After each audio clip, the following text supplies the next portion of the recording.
వృషభం వారికి కనుక చూసుకుంటే మీకు ప్రస్తుతం గురువు 2వ స్థానంలో ఉన్నాడు.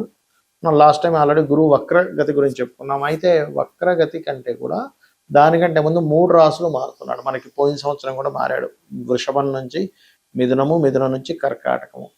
కానీ ఈసారి ఏంటంటే కర్కాటకంలోకి వచ్చిన గ్రహం మళ్ళీ వెనక్కి వెళ్ళిపోయి మిథునంలో కూర్చుంది.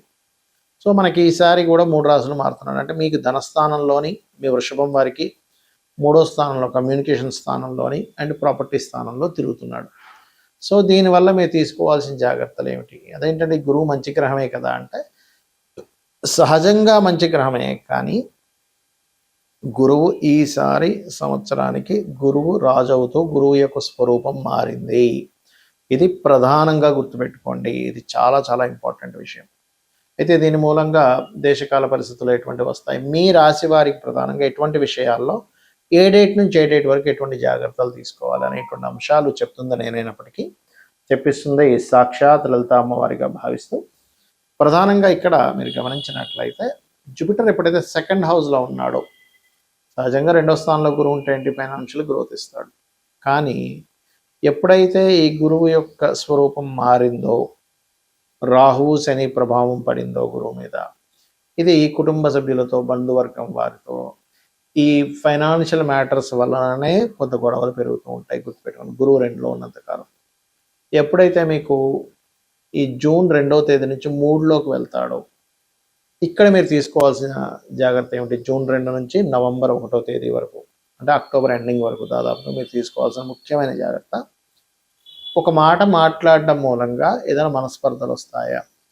అది కూడా పర్టికులర్గా ఏదైనా ప్రయాణం గురించి, ల్యాండ్స్ గురించి, తల్లిగారి గురించి, ఒక ఎమోషన్ విషయాన్ని మనం ఏదో ఏదో చాలా చిన్నగా తీసుకుని మాట్లాడేస్తున్నామా అనే విషయాన్ని మీరు చాలా జాగ్రత్తగా ఉండండి. ఇక అదే గురువు మీకు 4వ స్థానంలోకి వెళ్తున్నాడు అనుకోండి, అంటే ఎప్పటి నుంచి నవంబర్ 1 నుంచి ఒక 2-3 నెలలు అక్కడ ఉండి మళ్ళీ వక్రిస్తాడు, 2 నెలలు ఉండి అక్కడ. కాబట్టి అక్కడి నుంచి మీరు చేయవలసింది ఏమిటి అంటే ప్రధానంగా మీరు ఇక్కడ ఎప్పుడైతే ఈ గురువు ఇక్కడ ఉంటాడో, ఈ యొక్క సింహరాశిలో ఉంటాడో, 4వ స్థానం అంటే ఏంటి? ప్రాపర్టీస్. అది కూడా ఎటువంటి ప్రాపర్టీస్? మనకి గవర్నమెంట్ ఆక్షన్లో తీసుకుని ఉంటారు, ఒకసారి బ్యాంక్ ఆక్షన్స్లో తీసుకుని ఉంటారు, లేకపోతే తండ్రి గారి ప్రాపర్టీ విషయంలో. ఇక్కడ ఎందుకంటే తెలియకుండా ఒక్కోసారి నేను ఈ మధ్య చూస్తున్నా, ఏమంటే ఆక్షన్లో తీసుకున్నాం కానీ మళ్ళీ అది గొడవ అయిపోయిందండి, దాని వేరే అవతల వాళ్ళ పేపర్స్ సరిగా లేవు, మాకేమో బ్యాంక్ వాళ్ళు అమ్మేశారు, మేము బ్యాంక్ వాళ్ళని అడుగుదామంటే సరైనటువంటి ఇది లేదు అని చాలా ఇబ్బంది పడుతున్నారు. కాబట్టి గవర్నమెంట్ ప్లేసెస్లో గవర్నమెంట్ రిలేటెడ్ సంబంధించిన ఏదైనా ప్రాపర్టీస్ తీసుకునే విషయంలో వృషభం వారు పర్టికులర్గా జాగ్రత్తగా ఉండాలి, గుర్తుపెట్టుకోండి. మరి వీటి నుంచి ఇబ్బంది మీకు తగ్గాలి అంటే పర్టికులర్గా మీరు నవగ్రహాలలో శని, రాహువు, కేతు, గురు ఈ 4 గ్రహాల దగ్గర దీపారాధన, వారాహి అమ్మవారి అష్టోత్తరం. ఒకవేళ ఏమండి మేము ఆల్రెడీ ప్రాపర్టీ పెట్టేసి అక్కడ చాలా ఇబ్బంది పడుతున్నాం అనుకునేటువంటి వారు సాయంత్ర సమయంలో వారాహీదేవిని స్మరణ చేయండి, దీపం వెలిగించుకొని ఓం వారాహీదేవి అయిన నమః అని వారాహి అష్టోత్తరం చదవండి, ఖచ్చితంగా మీకు బాగుంటుంది. అయితే ఈ గురువు యొక్క స్వరూపం మారిందని మనం చెప్పుకుంటూ ఉన్నాం. లాస్ట్ ఇయర్ కూడా గురువు 3 రాసులు మారాడు, వృషభము, మిథునము, అదేవిధంగా కర్కాటకంలోకి మారాడు. ఈసారి మిథునము, కర్కాటకము, సింహం. అంటే ఏం లేదు, మరి కర్కాటకంలోకి వచ్చాడు కదండి, మళ్ళీ వెనక్కి వెళ్ళాడు. అలాగే ఈసారి కూడా ఏంటంటే మిథునము, కర్కాటకము, సింహంలోకి వచ్చినటువంటి గురువు మళ్ళీ వెనక్కి వెళ్ళి మళ్ళీ కర్కాటకంలో సెటిల్ అవుతాడు. కాకపోతే ఎప్పుడైనా గుర్తుపెట్టుకోండి, 3 రాసులు మారిన గురువు విపత్తుల్ని క్రియేట్ చేస్తాడు ఎక్కువగా. అంటే అది ప్రశాంతంగా ఉండనివ్వడు. మీరు చూడండి, లాస్ట్ ఇయర్ మారినందుకు మనం చూస్తూనే ఉన్నాం. ఆల్రెడీ ఉగాది వచ్చే ముందు అంతా యుద్ధాలని, గందరగోళాలని, గొడవలని ఎలా ఇచ్చాడో ఇది కూడా సేమ్ రిపీట్ అవ్వబోతుంది. అంటే దీన్ని బట్టి మనం అర్థం చేసుకోవాల్సింది ఏమిటి? ఈ గోచారంలో ఉండేటువంటి ఈ గ్రహాల యొక్క స్థితిని బట్టి మనకు మహర్షులు ఏం నేర్పిస్తున్నారు అంటే ఫ్యూచర్ ఇలా ఉండబోతుంది కాబట్టి నువ్వు ఇలా ప్లాన్ చేసుకో. అంటే ఇప్పుడు మనకు చూడండి యూట్యూబ్లో వాటిలో యుద్ధం ఆగిపోయింది అని పెడతాడు, మళ్ళీ వెంటనే యుద్ధం ఆ స్టీమర్ మీద ఏదో బాంబు వేశారట, ఈ ఎయిర్పోర్ట్ మీద బాంబు వేశారట అంటూ ఉంటారు. దీని గురించి ఆల్రెడీ నేను ఒక 2 నెలలు 3 నెలల క్రితమే చెప్పాను. ఏమంటే యుద్ధాలు వస్తాయి, ఆగుతున్నట్టు అనిపిస్తాయి కానీ ఆగవు. ఇది చాలా పెద్ద యుద్ధమే, ఒక రకంగా చెప్పాలంటే ప్రపంచ యుద్ధం లాంటిదే ఇది, 3వ ప్రపంచ యుద్ధమే అనుకోండి. ఎందుకు అంటే ఇక్కడ జూపిటర్ ఎప్పుడైనా మూడు రాసులు మారుతున్నప్పుడు ప్రాణ నష్టం అధికంగా జరుగుతుందని చెప్పారు. అందులో ప్రత్యేకంగా మనకి చెప్పినటువంటి విషయాల్లో ఈసారి గురువు రాజు అయినందుకు, గురువు రాజై మనకి ఎప్పుడైతే మిథున రాశిలో సంచారంతో ప్రారంభమైనందుకు, మిథున రాశి అనేటువంటిది ఇద్దరు మనుషుల్ని చూపిస్తుంది, అది స్త్రీ పురుషుల్ని. కాబట్టి దీనివల్లనే మనకి గొప్ప గొప్ప వాళ్ళు కొంత వాళ్ళ సీక్రెట్ లైఫ్స్ బయటపడటము, వాయువులో ఒక రకమైనటువంటి ఇబ్బంది రావడము, యుద్ధం మూలంగా మనకి శాస్త్రాల్లో చెప్పింది ఏంటంటే 7 కోట్ల మంది జనాలు నశిస్తారు అనేటువంటిది ఉంది. మీరు కనుక చూసుకుంటే గతంలో ఒక 5-6 ఏళ్ల క్రితం కూడా ఇలాంటి సిచ్యువేషన్స్ వచ్చినప్పుడు, అప్పుడు కోవిడ్ టైంలో నేను మన యూట్యూబ్ ఛానల్లో ఉంటుంది, వెనక్కి వెళ్తే కనుక 5-6 ఏళ్ల క్రితం ఇంతమంది నశిస్తారు, ఈ రాశిలో ఇలా మారుతుంది కాబట్టి నేను అప్పుడు దానికి శ్లోక సహితంగా కూడా చెప్పాను దాని యొక్క అర్థం 5-6 ఏళ్ల క్రితం. అప్పుడు కూడా అందుకే కోవిడ్ వల్ల చాలామంది ప్రాణ నష్టం జరగడం మనం చూసాం.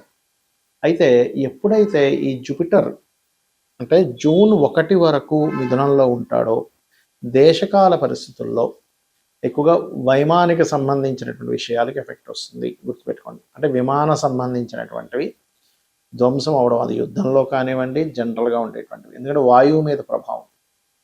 అలాగే మరొకటి ఏంటంటే వాయువులో ఒక రకమైనటువంటి నెగటివ్ ఇది రావడం వల్ల ఏంటంటే అయ్యో వాయు కలుషితం అయిపోయింది ఇలాగా. మూడవది లేనిపోనివి క్రియేట్ అవ్వడం, అసలు లేని ప్రచారం అవ్వడం, అసలు ఏది నిజమో ఏది అబద్ధమో అర్థం కాని పరిస్థితి. ఏమిటండి అసలు ఇది నిజమేనా, అసలు పేపర్లో వచ్చేది నిజమా కాదా, యూట్యూబ్లో వచ్చేది నిజమా కాదా అనేటువంటి సంశయంతో ఉంటుంది. అదేవిధంగా స్త్రీ పురుషుల మధ్యని కొన్ని ఉండేటువంటి కొన్ని సీక్రెట్ అఫైర్స్ అనుకోండి, కొన్ని పేపర్స్ మూలంగా, అంటే కొన్ని ఇప్పుడు మనకి ప్రెస్ ఉంది, విలేకరి సంబంధించినటువంటివి ఏవైతే న్యూస్ సంబంధించి ఉంటాయో ఆ యొక్క విషయాల మీద కూడా మనుషులకి నమ్మకాలు కోల్పోవడము, ఆ రకంగా కొంత ఫేక్ న్యూస్లు కొంతవరకు ప్రచారం అవ్వడం ఈ గురువు మిథునంలో ఉన్నంతసేపు ఇస్తాడు, గుర్తుపెట్టుకోండి. అలాగే అంతరిక్షం నుంచి ఏదైనా ఒక ప్రమాదము భూమి మీదకి వచ్చి పొంచి ఉంది, అది మన శాటిలైట్స్ ఆకాశంలో బోల్డన్ శాటిలైట్స్ తిరుగుతాయి, అలా శాటిలైట్ లాంటిది ఏదైనా పాడైపోయింది భూమి మీదకి రావడం కావచ్చు. లేదు అంటే పర్టికులర్గా మనకి చూడండి కొన్ని సమాచారాలు అందుతుంటాయి, ఏమండి ఏలియన్స్ ఉన్నారట, వాళ్ళు భూమి మీద తిరుగుతున్నారట, అలాంటిది. అంటే ముఖ్యంగా ఏంటంటే భూమి మీదకి ఏదైనా అంతరిక్షం నుంచి వచ్చి భూమి మీద పడడం అనేటువంటిది జరగనుంది, దానివల్ల కూడా కొంత నష్టం ఉంది, గుర్తుపెట్టుకోండి. ఇది కర్కాటక రాశిలో మన మిథున రాశిలో ఉన్నంతకాలం, అంటే కర్కాటకానికి ముందు మిథున రాశిలో గురువు ఉన్నంతకాలం ఈ యొక్క ప్రభావం చూపిస్తూ ఉంటుంది. ఇక ఇక్కడి నుంచి కర్కాటకంలోకి జూన్ 2 నుంచి అక్టోబర్ 31వ తేదీ వరకు అక్కడ ఉంటాడు, 30వ తేదీ వరకు ఆల్మోస్ట్. ఇక దాని తర్వాత నవంబర్ 1వ తేదీ నుంచి సింహంలోకి వెళ్ళిపోతాడు. కాబట్టి ఈ కాంబినేషన్ ఏదైతే ఉందో అక్టోబర్ ఎండ్ వరకు, జూన్ 2 నుంచి అక్టోబర్ ఎండ్ వరకు ఉండేటువంటి ఈ కర్కాటక రాశిలో గురువు ఉన్నందుకు ఈ సమయంలో మీరు చూడండి ఎక్కువగా జల సంబంధంగా, ఆల్రెడీ గురువు మీకు మిథునంలో 12-15 డిగ్రీలు ఎప్పుడైతే మారిపోయాడో జల సంబంధించిన వాటి మీద పెరిగిపోయింది, ఇంకా పెరుగుతుంది. అయితే ఆ సమయంలో యాక్సిడెంట్స్ విపరీతంగా అవుతాయి. అందుకని మనం వాహనం వెళ్ళేటప్పుడు కాస్త అప్రమత్తంగా ఉండండి. ఇంటి నుంచి మనం బయలుదేరేటప్పుడు 1-4 సార్లు మనం ఎక్కడికి వెళ్తున్నాము, సరైన వాహనమా కాదా, సరైన సమయంలో బయలుదేరుతున్నాము, లేదా దుర్ముహూర్తాల్లోని వీటిలో బయలుదేరుతూ ఉంటాం, దుర్ముహూర్తము, గండము, ఈ సమయాల్లో అటువంటి సమయాల్లో బయలుదేరకండి, ఎందుకంటే అది లింక్ ఉంటుంది అక్కడ. అలాగే మీ ఇష్టదైవాన్ని తలుచుకొని బయలుదేరండి, గుర్తుపెట్టుకోండి ఇది. ఎందుకంటే కర్కాటక రాశిలో గురు సంచారం జరిగేటప్పుడు వాహన ప్రమాదాలు అసలు మనం ఊహించలేం, అన్ని ఎక్కువ జరుగుతుంటాయి. కాబట్టి ఇంటి నుంచి మీరు మనస్ఫూర్తిగా మీ ఇష్టదైవాన్ని తలుచుకొని బయలుదేరినట్లయితే మీరు హ్యాపీగా ఉంటారు, మీకు ఎటువంటి ఇబ్బంది కలగకుండా ఉంటుంది. ఇది చెప్పడం కోసం ఆ విషయం చెప్పాల్సి వస్తుంది. ఇక మూడో విషయం ఏంటంటే ఈ జలము కలుషితం అవ్వడం, జలం మూలంగా గొడవలు రావడం, కర్కాటక రాశిలోకి గురువు వచ్చినందుకు జలం మూలంగానే కొన్ని దేశాల మధ్యన ఇబ్బంది రావడం, కొంత ఫుడ్కి ఇబ్బంది రావడం, ఫుడ్లో కొంత కలుషితాలు ఏర్పడడం, ఇట్లాంటివన్నీ కూడా ఇస్తుంది అక్కడ. ఇక ఇదే సింహరాశి నుంచి మన కర్కాటక రాశి నుంచి ఎప్పుడైతే సింహంలోకి నవంబర్ నుంచి ఎంటర్ అవుతాడో అక్కడ కలిగేటువంటిది ముఖ్యంగా నాయకుల మీద ఎఫెక్ట్ చూపిస్తుంది. అది పొలిటికల్ రిలేటెడ్, సీఎంలు అనుకోండి, పిఎంలు అనుకోండి, ప్రెసిడెంట్లు అనుకోండి, ప్రపంచవ్యాప్తంగా ఉండేటువంటి పెద్ద పెద్ద వాళ్ళు ఎవరైతే ఉంటారో, పొలిటికల్ రంగాల్లో ఉండేటువంటి వారు ఎవరైతే ఉంటారో వాళ్ళ మీద పూర్తిగా నవంబర్, డిసెంబర్, జనవరి మాసాలు ఎక్కువ ప్రభావం చూపించనుంది, గుర్తుపెట్టుకోండి. మరి ఈ ప్రభావాలు సామాన్య ప్రజలకు దేని మీద చూపిస్తుంది అంటే ఆరోగ్య సంబంధించిన దాని మీదకి వస్తున్నాడు జూపిటర్. ఎందుకంటే ఆరోగ్యానికి కారకుడు రవి కదా. అందుకని ఆ సమయంలో వీలైనంత మట్టుకు హోమ్ రెమెడీస్ కొన్ని ఉంటాయి మనం ఇంట్లో పాటించేవి. కొంచెం కొంత కషాయం లాంటిది ఏదైనా తీసుకోవడము, ఎటువంటి హెల్త్ ఇష్యూస్ రాకుండా ఉండడం కోసం మనం కోవిడ్ టైంలో కొన్ని పాటించాం. ఇంట్లో ఉండి చక్కగా పాటించడం వల్ల హ్యాపీగా ఉన్నారు.